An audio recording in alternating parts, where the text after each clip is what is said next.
ভাই শীতকাল তো শেষ হয়ে গেল, এই যে গরমকাল শুরু হয়েছে, এই সময় আমি মাছ চাষ শুরু করতে চাই। অর্থাৎ ফেব্রুয়ারি মাস পড়ছে, এখন গরম শুরু হয়েছে, এই গরমে নাকি মাছের রেজাল্ট ভালো আসে। তো আমি চাইতেছি এখন মাছ চাষ শুরু করব। এই যে ফেব্রুয়ারি মাস চলতেছে, অর্থাৎ ফাল্গুন মাস চলতেছে, এই সময় কোন কোন মাছের পোনা পাওয়া যাবে, অর্থাৎ ফেব্রুয়ারি মাস চলতেছে, এই সময় আপনি কোন মাছের পোনা পাবেন সেই সম্পর্কে আজকে ধারণা দেওয়ার চেষ্টা করবো। তো চলুন শুরু করা যাক। দেখুন, আপনি যদি একজন রেনু চাষী হন, সেক্ষেত্রে আপনি কি করতে পারেন, ভিয়েতনাম কই মাছের রেনু সংগ্রহ করতে পারেন অথবা পাবদা মাছের রেনু সংগ্রহ করতে পারেন। এই দুইটা মাছের রেনু কিন্তু মোটামুটিভাবে ফেব্রুয়ারি মাসের মাঝামাঝি থেকেই আপনি পেয়ে যাবেন। আশা করি বুঝতে পারছেন। অর্থাৎ শীতকাল শেষ হওয়ার সাথে সাথেই ভিয়েতনাম কই এবং পাবদা মাছের রেনু কিন্তু পাওয়া যায়। তো আপনি এই সময় কিন্তু রেনু সংগ্রহ করে আপনি কিন্তু চাষ শুরু করতে পারেন। অর্থাৎ আমরা যারা রেনু চাষী আছি তারা কিন্তু ভিয়েতনাম কই এবং পাবদা মাছের রেনু দিয়ে আমাদের কালচার শুরু করতে পারি। আশা করি বুঝতে পারছেন। অর্থাৎ নার্সারি পুকুরে আপনি রেনু চাষ করবেন বা আতর পুকুরে রেনু চাষ করবেন, চাষ করে এগুলোকে পোনা বানায় আপনি চাষে দিবেন, সেই ক্ষেত্রে আপনি কিন্তু শুরু করতে পারেন। এখন কথা হলো ভাই, বাদ বাকি মাছের কথা বলেন। কারণ কি আমরা তো এই রেনু তো চাষ করতে চাই না, আমরা পোনা চাষ করতে চাই বা আমরা মাছ চাষে যেতে চাই, সেক্ষেত্রে আমাদের পোনা দরকার, ধানি দরকার অথবা বড় মাছ দরকার। এই ক্ষেত্রে আমি বলবো আপনাকে শীতের পরবর্তী সময়ে তিনটা মাছের রেনু শুরু হয়। এক নম্বর কি ভিয়েতনাম কই, দুই নম্বর পাবদা, তিন নম্বর হলো তেলাপিয়া। এই তিনটা মাছের রেনু আপনি শীতের পরবর্তী সময় পাবেন। এখন আমরা কিন্তু অলরেডি ভিয়েতনাম কই এবং পাবদা মাছের রেনু সংগ্রহ কথা বলে ফেলছি, তাই না? তেলাপিয়ার কথা যদি আসেন, তেলাপিয়াকে আবার মনোসেক্স করতে হয়, তাহলে তো আপনার রেনু নিয়ে কাজ নেই। আপনার দরকার কি পোনা। পোনার জন্য আপনাকে কি করতে হবে, 28 দিন হরমোন করা পোনা নিতে হবে। তাহলে রেনু সংগ্রহ করার পরে এগুলোকে হরমোন সম্পন্ন করতে আরো 28 দিন যদি সময় লাগে, তার মানে মার্চ মাসের 15 তারিখ 20 তারিখ আগে পোনা আপনি পাইতেছেন না। সো আপনি যদি এসে তেলাপিয়ার পোনা সংগ্রহ করতে চান, সেই ক্ষেত্রে মার্চ মাসের 15 তারিখের পর থেকে এসে তেলাপিয়ার পোনা ডেলিভারি শুরু হবে। সেই পোনা কিন্তু আপনি এখন বুকিং করতে পারবেন। মার্চ মাসের 15 তারিখ থেকে যে পোনাগুলো ডেলিভারি শুরু হবে, সেই পোনার বুকিং কিন্তু আমরা নভেম্বর মাসের 1 তারিখ থেকে নেওয়া শুরু করছি। আপনি চাইলে এখনো কিন্তু বুকিং করতে পারবেন। 2026 সালের এসে তেলাপিয়া পোনার দাম নির্ধারণ করা হয়েছে প্রতি পিস 1 টাকা 45 পয়সা করে। তবে 2026 সালে জানুয়ারি ফেব্রুয়ারির মধ্যেও বুকিং করতে পারেন, তাহলে আপনি পাবেন প্রতি পিস 1 টাকা 30 পয়সা করে। তাহলে আর দেরি কেন, আজই এসে তেলাপিয়া পোনার অর্ডার করুন। তার মানে আমরা বুঝলাম ভিয়েতনাম কই এবং পাবদা মাছের রেনু আমরা মোটামুটিভাবে ফেব্রুয়ারি মাসের মাঝামাঝির দিকে পেয়ে যাব। আর তেলাপিয়া মাছের পোনার জন্য আমাদের মার্চ মাসের 15 তারিখ পর্যন্ত অপেক্ষা করতে হবে। এরপর আসেন দেশি শিং, দেশি মাগুর, ট্যাংরা, এসব মাছের কথা যদি আসি, অর্থাৎ আমাদের যে ক্যাটফিশ জাতের মাছগুলো আছে, এই মাছগুলোর কথা যদি আসি, সেই ক্ষেত্রে এই মাছের পোনা আপনারা এখন কিন্তু পাবেন না। যদি এগুলো পান, সেক্ষেত্রে পুরাতন পোনা পাবেন।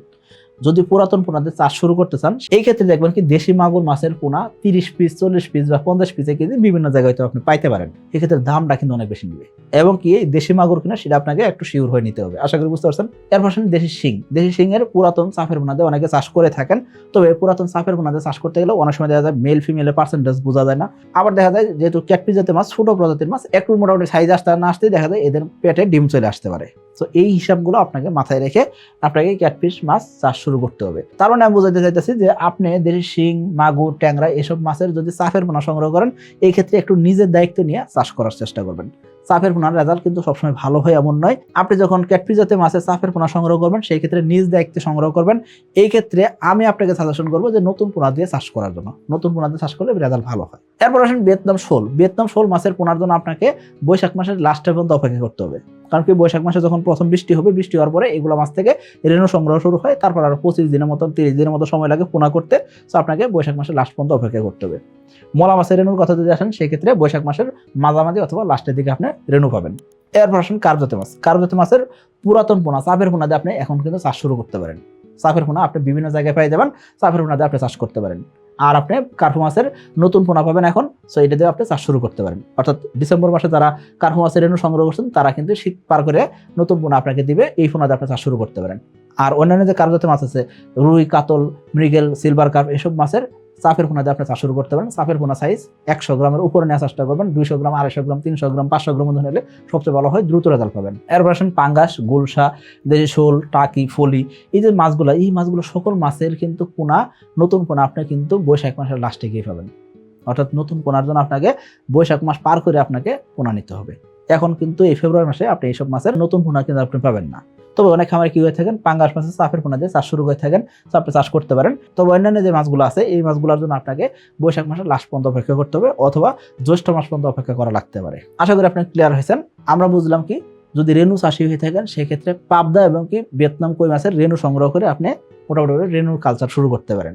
আর যদি আপনি তেলাপিয়া চাষি হয়ে থাকেন সেক্ষেত্রে আপনাকে মার্চ মাসের 15-20 তারিখ পর্যন্ত অপেক্ষা করতে হবে। 2026 সালের এসএ তেলাপিয়ার পোনার দাম নির্ধারণ করা হয়েছে 1 টাকা 45 পয়সা পিস। তবে জানুয়ারি ও ফেব্রুয়ারি মাসের মধ্যে এসএ তেলাপিয়ার পোনা বুকিং করলেই পাচ্ছেন প্রতি পিস 1 টাকা 30 পয়সা দামে। অফার মূল্যে এসএ তেলাপিয়ার পোনা বুকিং করতে আজই যোগাযোগ করুন কোম্পানির নাম্বারে। আর যদি আপনি ক্যাটফিশ মাছ চাষি হন অথবা ভিয়েতনাম শোল চাষি হন সেক্ষেত্রে আপনাকে বৈশাখ মাসের লাস্টে পর্যন্ত অপেক্ষা করতে হবে। আর যদি আপনি কার্পজাতীয় মাছ চাষি হন অথবা পাঙ্গাস চাষি হন সেক্ষেত্রে আপনি চাপের পোনা দিয়ে চাষ শুরু করতে পারবেন। আর চাপের পোনা ব্যতীত আপনি নতুন ধানি পোনা খুঁজতেছেন সেক্ষেত্রে আপনাকে বৈশাখ মাসের লাস্টে অথবা জ্যৈষ্ঠ মাস পর্যন্ত অপেক্ষা করতে হবে। আশা করি বুঝতে পারছি। সকলে ভালো থাকবেন, সুস্থ থাকবেন। আসসালামু আলাইকুম।